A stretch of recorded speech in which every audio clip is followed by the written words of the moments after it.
My name is Jayson Musau. I am currently a graphics designer, but I have a developer background.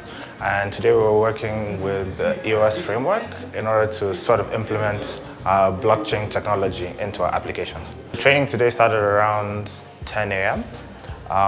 Today was more of just an introductory sort of class. So I think lots of us in the class hadn't really known about the framework. So we're still learning how to install it and what some of the commands do. So very basic stuff, and hopefully enough so that when we go home we can sort of explore at our own time and get ready for the hackathon. What are the key takeaways? I think it's just getting to know EOS and what makes it different from other ecosystems, cryptocurrency ecosystems or other ecosystems that use blockchain technology.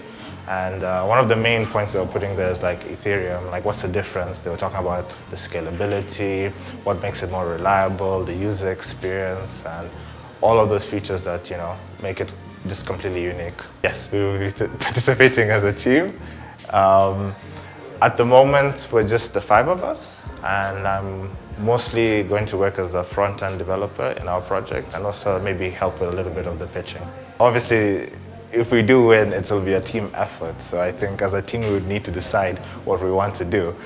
But I can guarantee that the money will be put back into the project, and we'll try to make it into something that hopefully that we can solve a solution.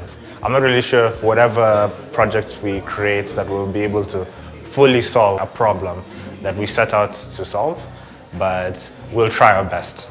Lots of money, the stakes are very high, there's lots of teams. I think people are really motivated, so yeah, just gotta go home and try my best, see what I can do in the remaining 1 week.